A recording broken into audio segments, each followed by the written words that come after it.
Yes, we can. Sure, we can change the world. Welcome to the YALI Voices podcast, your home for the best stories from members of the Young African Leaders Initiative Network. Be sure to subscribe to the YALI Voices podcast and visit yali.state.gov to stay up to date on all things YALI. In this episode of the YALI Voices podcast, we're sitting down to talk with David Jeng. David is from the Gambia, and in addition to being a 2024 Mandela Washington Fellow, he is an expert in intellectual property law and rights. He has built businesses and is a board member of the Gambia Chamber of Commerce and Industry. David is an advocate for private sector initiatives which help businesses thrive. He has a deep commitment to innovation and entrepreneurship, especially when it comes to small and medium-sized enterprises, or SMEs. He sees small businesses as the foundation on which great communities are built.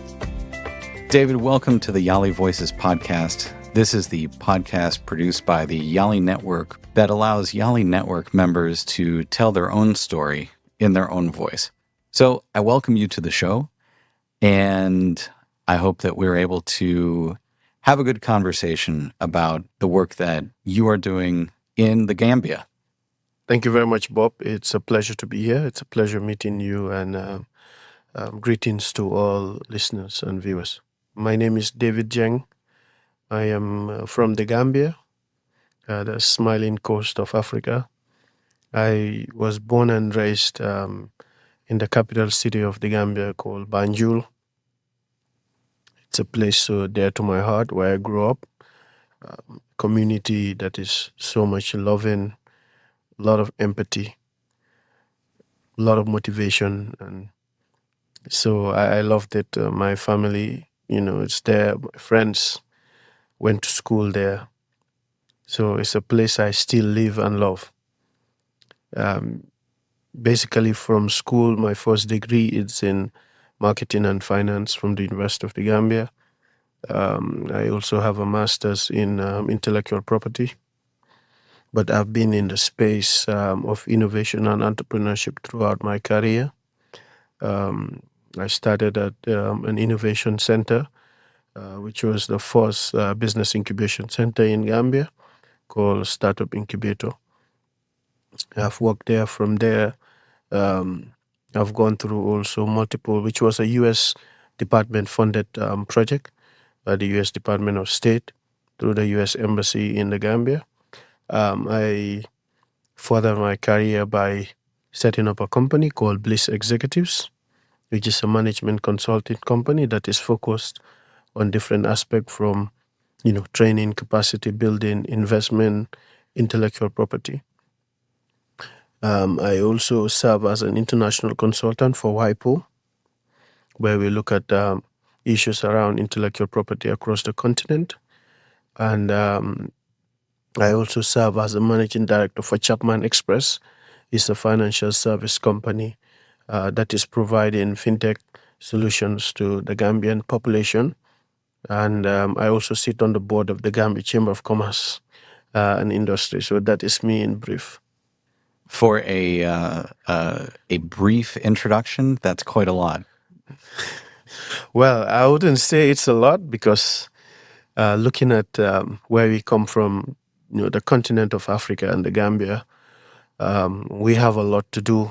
We have, a lot of challenges. So it's a responsibility for, every African, especially the youths, to do a lot, to bring a lot of changes to the communities where they come from and the continent at large. Talk to me a little bit about what drew you to innovation as a focus of your efforts.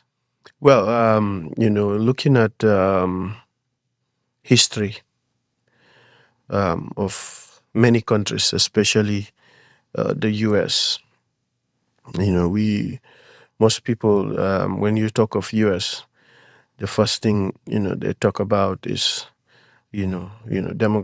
democracy, good governance. But from my perspective, the first thing I talk about is the innovation, which brings the development that we see across the world, not only in US. Today, if you look at the roads, we have nice tar roads because of the invention of the automobile industry. When you talk of people getting to places, aeroplanes, looking at airports, the technology that we are doing today is because of someone's innovation. So you realize that it is basically the bedrock of every economic developed country, especially US. So for me, I think that if we want to, develop our nations, innovation is something we have to take seriously because it serves as, a foundation for everything that we do. Today, looking at, it in DC, I see, the number plate saying, no taxation without representation. But where does this tax come from? I want to ask you, where do you think this tax come from? Yeah, I mean, tax comes from the people. Tax comes from business. Yeah, it comes from people, it comes from business, but mainly if you look at it, is within businesses mainly because some of the people that tax has been collected are people who are working in businesses. They get paid salary, but businesses will have to make quite a revenue to be able to pay their taxes, pay their employees to pay the taxes. And this is what is used to run our governments. So for me, as a strategic thinker, I believe it's very important for governments to support businesses because the more money businesses make, the more innovations businesses make, the more taxes they pay, the more they pay their employees, which helps, to reduce crime, which helps to give people better standard of living. So supporting businesses is basically should be one of the first priorities of every government and every nation across the world. So, looking at your background, you have started an executive development, executive recruitment firm, but you started in university, and then you had some experience at Harvard. My master's is in intellectual property, which basically has a lot of component of law. But looking at IP, it's also very diverse. It touches businesses, it touches agriculture, it touches engineering, it touches music, it touches copyright. So it's a very diverse field. But yes, it has a huge component of the law because this is what protects the creation of the mind of people. As a filmmaker, as somebody who produces material, produces content, I hold IP near and dear to my heart. What drives innovation in your mind? Where does innovation begin? And maybe you can talk about any experience you have with youth that are getting involved with where they see their future going. Yeah, innovation begins in a culture, in the environment. So for us to thrive and build societies that are innovative, we need to create a space to enable people to innovate. So because this is it's a creation of the mind, people will have to think deep, and for people to think deep, you have to be aware that people are different, and we are all geniuses in our own ways. So people can wake up in the middle of the night, have an idea, want to record a song, want to write a book, or want to walk ahead to the lab. They need that space to be able to create that for them. And the other thing that is also key is the infrastructure. Today, we have a lot of Africans who have huge potential, who are very innovative, but they don't have the right infrastructure around them. They don't have the right laboratory. They don't have the right, science lab. If you look at today, about 7,000 unicorns are in Africa, which we want more. But if you look at Africa, the infrastructure is not there to enable young Africans to be able to innovate, to spend, hours in labs, with the best of technology that will help them, create solutions for not just Africa, but for the world.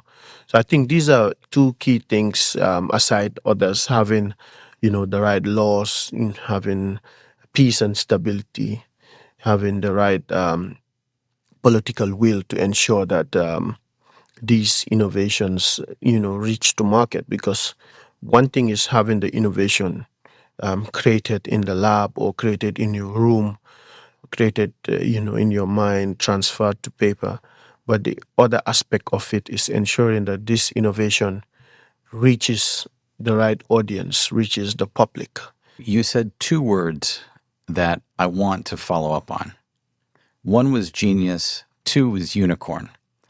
Could you describe, in the context in which we're speaking, what you mean by unicorn?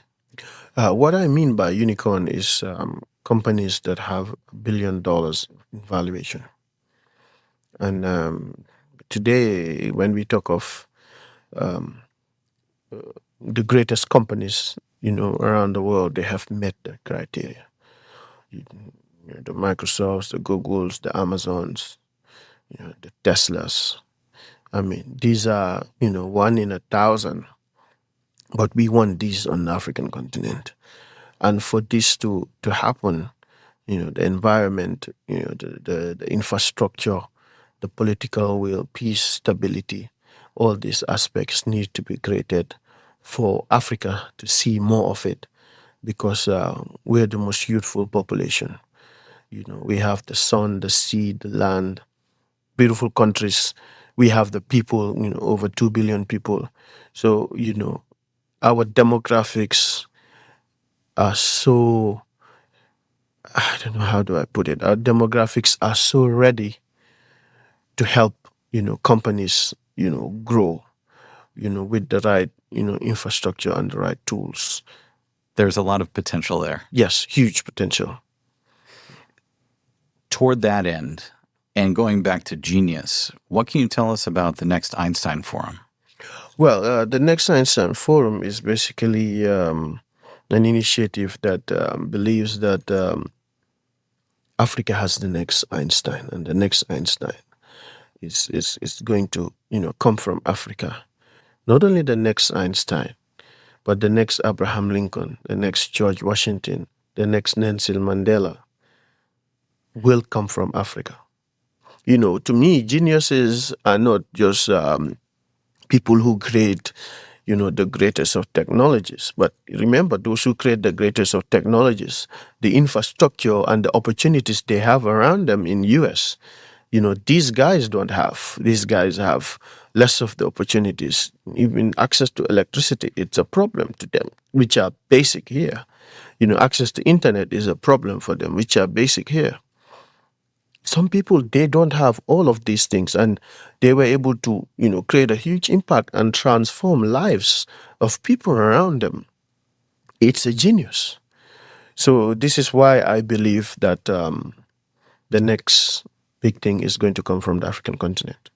We need the reminder that, yes, we all care about our own lives, and we need to satisfy the immediate needs in our lives. Okay. But beyond that, it is the potential of a peaceful world that will carry us forward into the future. Could you talk a little bit about what peace and security does for innovation or growth of youth and potential of youth? Yeah, thank you very much. That's, I would say, it's basically the roots of all development is peace. If we live in a peaceful world, if there's instability, people will not even think of innovation. People are thinking of the next meal, the next shelter that they require. So to me, if we want to have societies thrive, there needs to be peace. Not only in my country or in Africa, but globally around the world, people should consider peace as a priority, because we as nations, we are interconnected. No country can live in isolation. So if there's peace in other parts of the world, it affects us in Africa. It affects our economies. It affects, the distribution of trade. So for me, I think what governments need to talk about is how do we create peace across the world, irrespective of who is my ally or who is not. And fundamentally, if we consider that as nations and as leaders around the world, if they all come together to say peace is our priority, no matter where it is, no matter who is my allies, we all need to, put the guns. We all need to speak about peace. We all need to see everyone as a brother of every other person. And if that happens, you realize that it creates that environment for people to be able to create, because innovation comes from the mind. If the mind is not stable, it cannot create. If the mind is not peaceful, it cannot create. That worry, in fact, creates more problem for the mind. It's a mindset thing, and being that peace is fundamental in it. And I pray that the world sees peace forever. I love it. That's so well said. Can we shift to your interest in SMEs, small and medium-sized enterprises? Tell me a little bit about your work with small and medium-sized businesses. Yes, I mean SMEs. They're small, but they're very strong. They're backbones of our economies. They're the backbones of job creation. They're the backbones of livelihood for many families, including my family and many other people. So my passion for SMEs, has continued growing and has been there. And over the years, I've trained over 4,000 SMEs across 10 African countries, and this has been my goal and my mission to build the right skills in SMEs to be able to do business the right way, to be able to have the right mindset, to be able to do business in a way that they will succeed as SMEs, even though it's just a period of time. And what I always say is that you always have to move to sustainability. Being small is good, but being small for so long, it's not good for an SME. So that transition is what needs to happen, because it creates a greater good. It creates much more jobs for people, and unemployment is very high. And yes, it's true. We can start creating jobs, smaller jobs, 1 to 5, being small companies. But where I see African SMEs should move is to industrialization. Industrialization has the potential to create not only a lot of jobs, but to helps our countries, to help our people have access to products and services. What does that look like for you, industrialization? What it looks like for me is basically looking at the African continents. Most of the raw materials that you see, for example, look at chocolate. Switzerland doesn't grow chocolate. They're the largest producer of chocolate. So to me, what I see as industrialization is mainly adding value to the raw materials that are from the continent. There are a lot of natural resources across the African continent that are always exported outside Africa, added value somewhere around the world, sent back to Africa, and Africans buy it for a higher price. Why can't we build African industries that will take the raw materials that are in Africa, produce these raw materials, add value to these raw materials, sell to Africans, and also sell to the world? So this is where I see SMEs going. And this is what happened in the Industrial Revolution across the world. And if we do this in Africa, we will make more money for our African entrepreneurs. They will have more money in their pockets. Our governments will have more money in their coffers. They're able to finance our development from the resources that are generated in Africa. And they wouldn't be thinking much about the next aid they're expecting to receive. But their primary source of income is from the Africans, and they will use that to solve African solutions and African initiatives. Looking forward, using that as a model, what does Africa look like to you if that were to take hold? We will see a lot of transformative change in Africa. From infrastructure, from youths today, there are a lot of youths that are crossing the Mediterranean to go to Europe. There are a lot of youths that are going from Africa to the Mexican borders, through Nicaragua and other places, all in search of opportunities. And if we can create these same opportunities back at home, people will stay there. Everyone loves their country. It's not the hope for anyone to leave your country in a very risky way for a greener pasture. If you had that in your country, if you had that around it, if the environment was created for you, you will stay there. So to tell you, Bob, I'm against migration, but at times, when you talk of these people, they don't have a choice. That's why they are risking their life, which is bad. So creating an industrious population and industrious country will help these people to be able to understand that the opportunities that they're going to look for in US or in Europe or anywhere around the world, it's in Africa, and they can stay in Africa and be somebody and contribute to Africa, build their families, build their communities, and we all work together to create the change for the continent that we want to see in other places we are going to. And this is a conversation that we as Africans we definitely honestly need to have, to say, hey, let's sit on this continent and work to build this continent, to transform it. And it could be the greatest continent in the world. It could be a dream, but I mean, it's possible. If you look at US in the 18th centuries, US is not what US is in now. Americans built this country.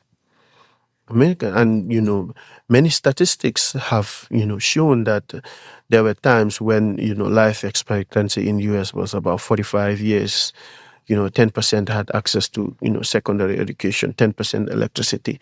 Infant mortality rate were high, but Americans came together to build this nation and made it the greatest nation on earth. We as Africans, we can copy that model.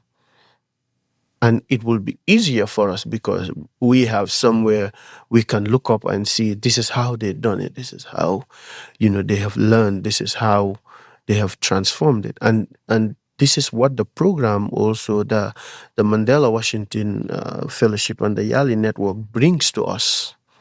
It opens our eyes to the reality, to say, this is possible. We have done it. We're giving you the tools. We're training you. We're building your capacity. We're changing your mindset. We're changing the way you see things, the way you see perspectives.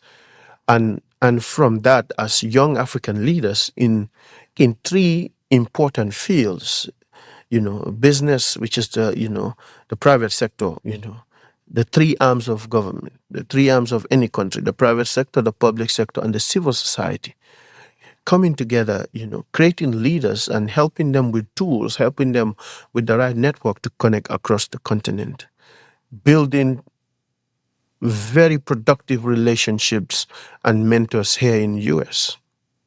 With that, if we use it and implement, we can go somewhere. A big part of your effort and your focus is entrepreneurship. Can you talk a little bit about what entrepreneurship looks like for young people, people that may be just getting involved with YALI, and What does that look like? I know every community is different and every person is different, but in terms of entrepreneurship, what inspires you? Well, what inspires me, I think first of all is my family. My mom, my family around me. I think they're my first, inspiration to be able to, do something that they're proud of. To be able to, contribute in a meaningful way. To be able to be useful to others. I think this is my first inspiration, seeing that with the little efforts that I have, I can make change in my community. And entrepreneurship is so beautiful because the idea of just waking up and say, this is what I want to do, and you're following it, you're following that passion, and you having that energy to work for so long hours without getting tired, and that feeling of solving problems, I think, is one of the things that I enjoy, in anything that I do, as I see things come into life and I see people's life transform. That satisfaction is something that I love seeing, especially, economically, because some of the companies that I've worked with, seeing them move to a higher level, being successful in what they do, it's a joy. But I mean, I will say to my fellow, young Africans, it's not easy as we see it on TV or on social media. It's not easy. Entrepreneurship takes a lot of sacrifice. I know it's the buzzword. Many people want to become entrepreneurs, but be careful what you get yourself into, as it requires a lot of sacrifice. It requires a lot of hard work. So you should have a great purpose. So not just to have that tag as an entrepreneur, but have a purpose of what do you want to change. What problems do you want to solve in your community, in the world, and let that be your source of inspiration that keeps you going until you have that problem solved. And I think this is what I'll encourage every young person to do in any way you can, because we have the most youthful population on the continent. Over 60% of our population are youth. Unemployment is high. Some countries is about 40 to 45%. So, we all, cannot work in corporate institutions. Governments cannot employ us. So we have to create jobs for ourselves. We have to create those opportunities for ourselves. You know, um, we've been knocking for so long, the door isn't open. So we have to create doors and open those doors for ourselves. And this is what we have to do. And entrepreneurship is one of the good ways we can do that and make a change in our society. Have you seen some of the resources available on the YALI site? Yes. I've seen some of the resources on the YALI. Some of them, looking at, for example, green businesses, businesses going green, which is also very good for the environment, because we have only one world to live in. So we have to jealously protect our environment. And businesses have been also one of the challenges in which some environments are facing difficulties, because some entrepreneurs are mainly focused on just making money, forgetting the environment. Yes, let's make money, but let's also look after the environment and make sure that we have a conducive environment. We have an environment that we can live. We're not destroying the environment. Yes, we're making money, but we are ensuring that the world is a better place than it is. And I think these are some of the courses that are on the YALI network program, and it's free for everyone. And you can do it at your own time, and you can read, you can choose to watch the videos. I think this is useful for every entrepreneur across the continent to go through these, and materials. They are well developed by professors from the best universities in US, So, and these are resources that will help you yourself and your business, not only your business, but you as an individual. There are lots of interpersonal skills that you need to be able to succeed and to be able to move, your daily lives. And I think the YALI network courses provides that opportunity for you. You have a lot of passion for people who are building businesses. Yeah. Can you tell me a story of one particular business or particular person that you've worked with, mentored, or trained that you've seen incredible growth, either personally or professionally? Yes, I'll give you two. I'll give you obviously I have to give you an example from my country, the Gambia. Yes, there's a young guy called Mohammed Sanyang. I believe he's also a YALI Fellow, or he has been on the IVLP. This guy started a poultry business from the backyard of his house, and now he's the biggest producer of chicken and eggs in my country. Young guy, about 30 years. He's become in less than, because we've worked with him about 8 years ago. So I'll say on average in 10 years, he has moved from 5 chickens to over 50,000 chickens. That's amazing. Biggest producer in the country. And another person I recently worked with is in Ghana. Business is called YALI Ice. This was a program we've done with the World Intellectual Property Organization, and we were able to support and work with YALI Ice to develop our brand, have the brand protected across the continent through a trademark, but also being able to transform from also the kitchen of our room to building, a yogurt and a dry factory. And these are incredible stories that came from nowhere, but from the heart of these entrepreneurs, that I want to solve a problem. And it drove them towards something so big that it's not benefiting only them and their families, but it's benefiting their countries. So, I mean, Bob, there are lots of stories across, the continent. But anywhere you go, you see, young people taking charge of, the urgent things that are needed in their countries and on the continent, and using businesses to solve it. I think these are incredible stories that should be told. Can you talk about the personal feeling that you get when one of your mentor businesses or somebody that you've trained becomes successful? Well, it's a joy that I still don't know what words to. I always say amazing, but it's beyond amazing. But it's so fulfilling. That joy is just like maybe waking up in the morning and you just receive a call that you won $1 billion lottery. I don't know how that feeling is. But I mean, neither do I. But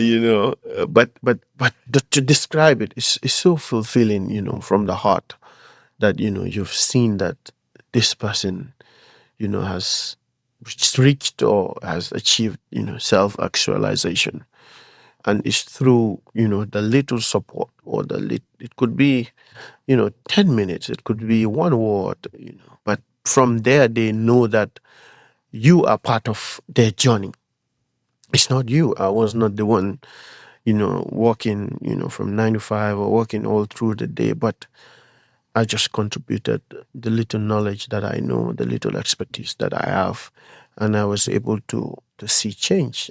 And this is what I believe that it's my calling and it's my mission, and I hope to continue doing it across the continent. David, you have a lot of passion, you have a lot of drive, and you have built a system where you get to train practically and inspire personally. And it's beautiful to see that. But more than the feeling behind it, you see results. Yeah. And the results are what is going to build a bright future for those you work with and their families and their communities. Yes, definitely, definitely. I mean, uh, those results is what we yearn for, because those results are the change. They're the outcomes, they are the outputs. They're the reason that people will wake up and have food on their table for themselves and for their families.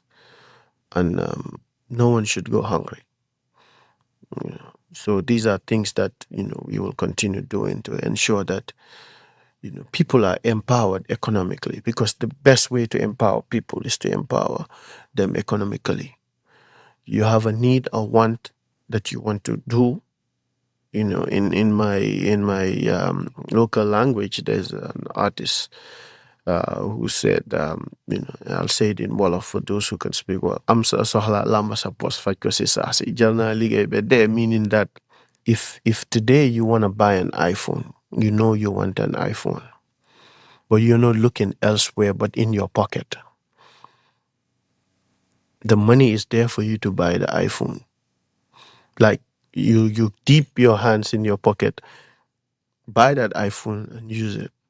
So it's actually telling you that the basic needs that you want as a human being, the best way to ask for it is through your pocket, not, reaching out to others or putting your hand asking for handouts or begging. It's doing the work yourself. Yes, doing the work that will ensure that you have the money to solve your own personal problems. And entrepreneurship is one way that can help you achieve that. That's fantastic. I think that's a great place to wrap this up. What do you think? Yes, definitely. Okay. David Jeng from the Gambia, it has been an absolute pleasure having you on the YALI Voices podcast. Thank you very much, Bob. It's a pleasure. To follow what David is doing, have a look out for his social media links in the podcast episode notes.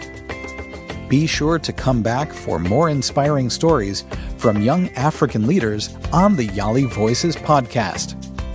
Join the YALI network at yali.state.gov